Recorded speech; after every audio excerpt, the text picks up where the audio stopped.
18,000 रुपये मदत जर डायरेक्ट शेतकऱ्याच्या खात्याला त्या ठिकाणी दिली तर निश्चितपणे पूर्ण देशातला शेतकरी तुमचा त्या ठिकाणी आभार मानेल। शेतकऱ्याचं उत्पन्न दुप्पट झालं नाही, उत्पादन खर्च मात्र त्या ठिकाणी शेतकऱ्याचा दुप्पट झाला। माननीय सदस्य श्री ओमराजे निंबाळकर जी। धन्यवाद सभापती महोदय। मी या ठिकाणी केंद्रीय अर्थसंकल्प 2025-26 याच्यावर चर्चा करण्यासाठी उभा आहे। सगळ्यात पहिल्यांदा या चर्चेला सुरुवात करण्याच्या पूर्वी अतिशय महत्त्वाच्या गोष्टीकडे माझं केंद्र सरकारचं लक्ष वेधायचंय। आपल्या माहितीसाठी 11,000 रुपये क्विंटल ज्या सोयाबीनचा दर होता ते सोयाबीन आज शेतकऱ्याला 3839 रुपयांना विकायची वेळ आलेली आहे आणि त्याच्या माध्यमातून केंद्र सरकारनं हमीभाव खरेदी केंद्र त्या ठिकाणी सुरू केली होती। 10 डिसेंबर 2024 पासून आजपर्यंत म्हणजे साधारणतः 2 महिन्यात जवळपास 44,013 शेतकऱ्यांनी त्या ठिकाणी हमीभाव खरेदी केंद्रावर ऑनलाईन नोंदी केल्या होत्या।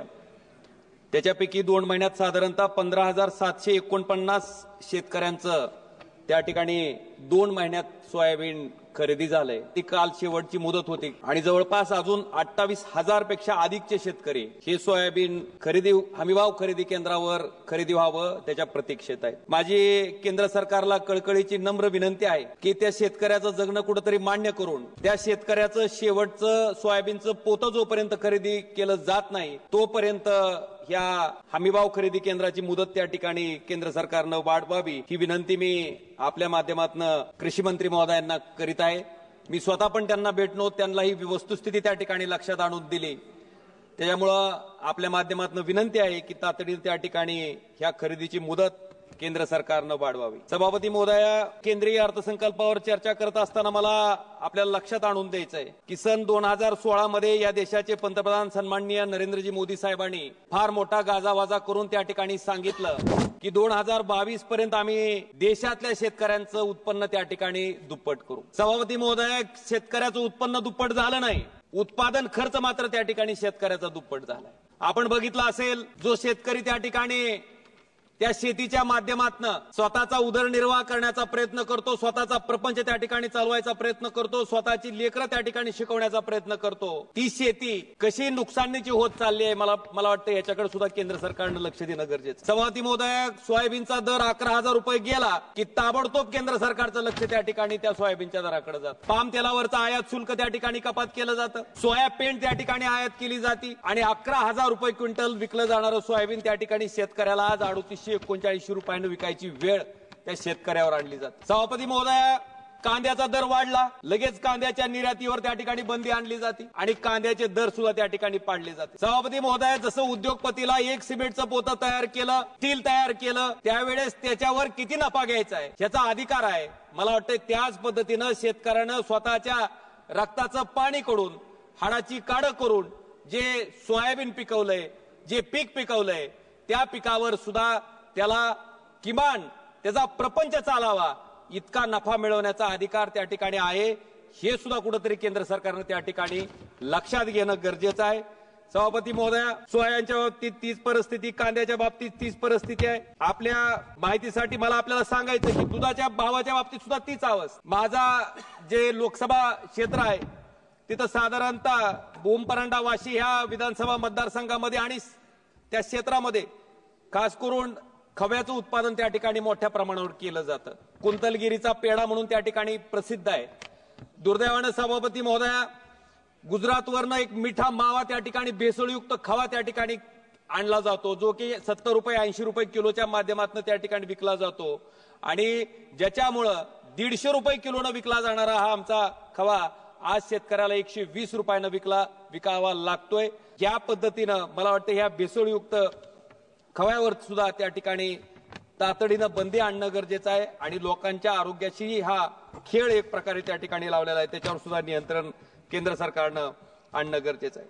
सभापती महोदय, मला आपल्या माध्यमातून लक्षात आणून द्यायचंय की महाराष्ट्र राज्य कृषी मूल्य आयोगाचे अध्यक्ष पाशाबाई पटेल यांनी 15% नफा पकडून त्या ठिकाणी 7,000 रुपये हमीभाव सोयाबीनचा करावा अशी विनंती त्या ठिकाणी केंद्र सरकारकडे केली होती। 15% नफा पकडून फक्त। सभापती महोदय, असं असताना सुद्धा केवळ 4,892 रुपये त्या ठिकाणी हमीभाव सोयाबीनचा काढला गेला। 15% सुद्धा शेतकऱ्यानं त्या सोयाबीनवर नफा कमावा असं केंद्र सरकारला वाटत नाही का? मला वाटतं ह्याचा विचार सुद्धा त्या ठिकाणी केंद्र सरकारनं करणं गरजेचं आहे. सभापती महोदय, आपण अनेक कायदे या ठिकाणी करतो, अनेक ऍक्ट संसदेच्या माध्यमातून तयार केले जातात. मला वाटतंय शेतकऱ्याचं उत्पादन खर्च गृहीत धरून त्या ठिकाणी त्याच्या वस्तूला भाव देण्याच्या बाबतीत एखादा ऍक्ट, एखादा कायदा ही लोकसभा कधी पारित करणार आहे? त्या शेतकऱ्याचं जगणं सुद्धा हे केंद्र सरकार कधी मान्य करणार आहे?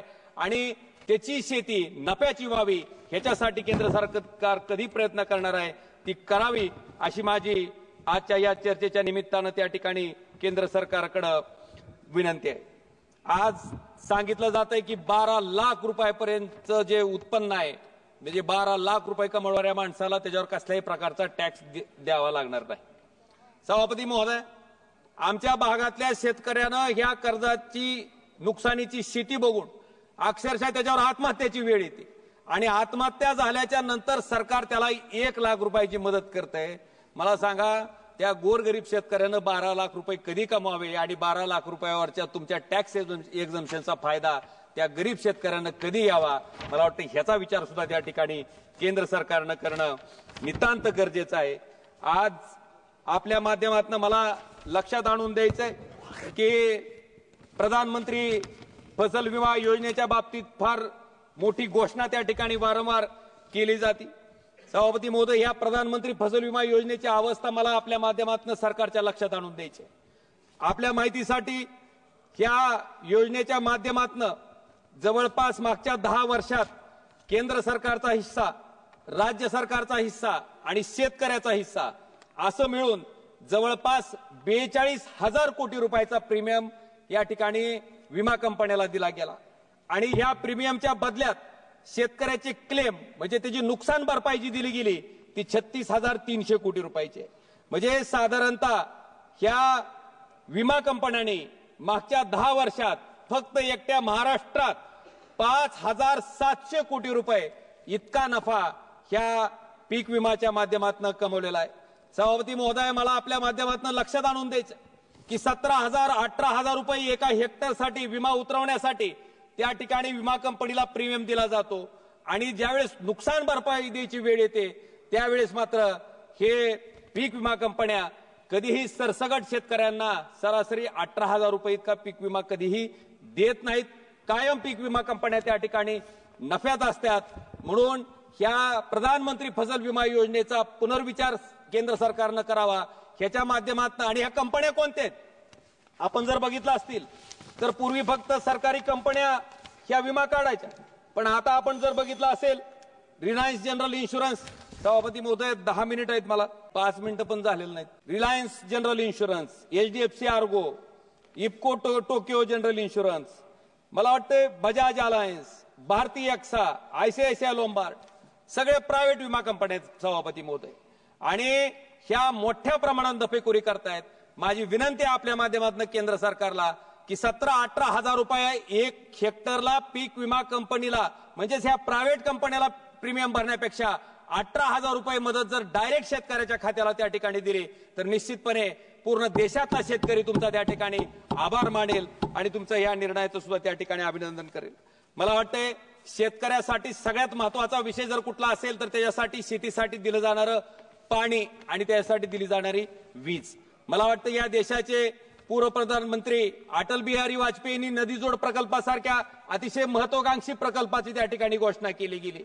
ज्या भागात अतिवृष्टी होते, जास्त पाऊस पडतो आणि पुरामुळे नुकसान होतंय, अशा भागातल्या नद्यांचं पाणी जिकडे दुष्काळी भाग आहे त्या भागाकडे वळवण्याचा ह्या महत्वाकांक्षी प्रकल्पाचा उद्देश होता.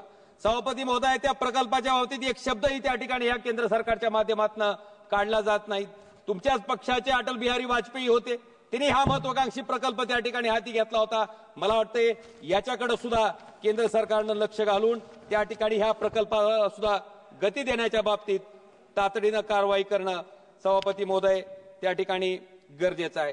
आज मला आपल्या माध्यमातून माझ्या धाराशिव लोकसभा मतदारसंघामध्ये होत असलेल्या रेल्वे मार्गाच्या बाबतीत एक महत्वाची गोष्ट त्या ठिकाणी आपल्या माध्यमातून केंद्र सरकारच्या लक्षात आणून द्यायची आहे. 2014 मध्ये तुळजाभवानीचं आई तुळजाभवानीचं क्षेत्र हे रेल्वे मार्गाने जोडायचा निर्णय त्या ठिकाणी झाला. 2014 मध्ये नरेंद्र मोदींनी त्या ठिकाणी रेल्वे मार्गाची घोषणा केली.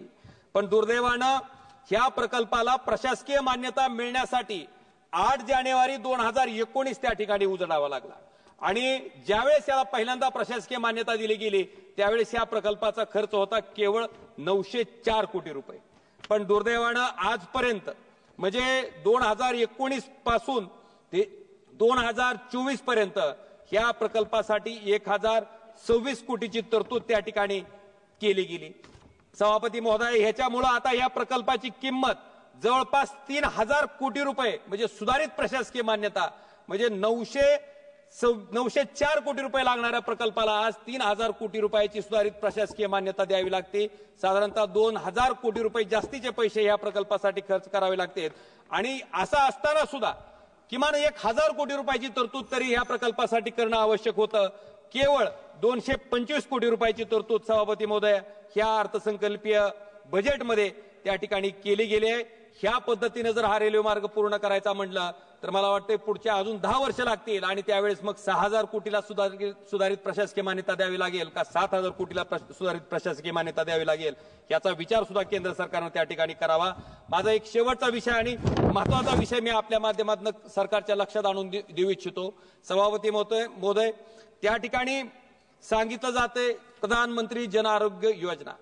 सभापती महोदय, एखादा गरीब माणूस त्याला डॉक्टर सांगते की आता अमुक अमुक शस्त्रक्रिया करा. ती गरीब माणूस दवाखान्यात जाते. दवाखान्यात गेल्याच्या नंतर पहिल्यांदा त्याला सांगितलं जाते की ही आजार आमच्या लिस्टमध्ये नाही. पुन्हा सांगितलं जाते की आमचं हॉस्पिटल ह्या लिस्टमध्ये नाही. आणि सभापती महोदय, हे सगळं जरी असलं तरी पूर्ण खर्च आम्ही त्या ठिकाणी करू शकत नाही. मला वाटतं त्या गरीबाला सुद्धा त्याच्या आरोग्यावर उपचार करण्याचा अधिकार आहे. ह्या पद्धतीनं जर त्या ठिकाणी त्या माणसाला ज्या माणसावर हे वैद्यकीय उपचार करावे लागते त्याला जर तातडीनं मदत नाही मिळाली तर जर अक्षरशः पूर्ण कुटुंब त्याचा परिवार त्या ठिकाणी आर्थिकदृष्ट्या अडचणीत येतो. जवळ असलेली 1 एकर 2 एकर जमीन त्या ठिकाणी विकून त्याच्यावर इलाज करायला त्याला भाग पाडलं जातंय. आणि सगळ्यात महत्वाचं, प्रधानमंत्री सहायता निधीमधनं सुद्धा आम्हाला त्या ठिकाणी मर्यादा आहेत. फक्त 3च माणसाला एका महिन्यात मदत करता येते. आता 24 लाख लोकसंख्या असणाऱ्या मतदारसंघातनं आम्ही येतो. 3च लोकांनी आजारी पडावं का आणि ते सुद्धा सरकारच्या लिस्ट मधले असलेला आजार बघून त्या ठिकाणी आजारी पडावं का? मला वाटतं याचा विचार सुद्धा केंद्र सरकारनं करावं आणि सर्व समावेशक सगळ्या आजारांचा समावेश असणारी एक योजना त्या ठिकाणी आणावी जेणेकरून कुठल्याही गरीब माणसाला त्याच्यावर इलाज करण्यासाठी पासून वंचित राहावं लागणार नाही. याची दक्षता केंद्र सरकारनं घ्यावी ही विनंती मी आपल्या माध्यमातून करतो. धन्यवाद.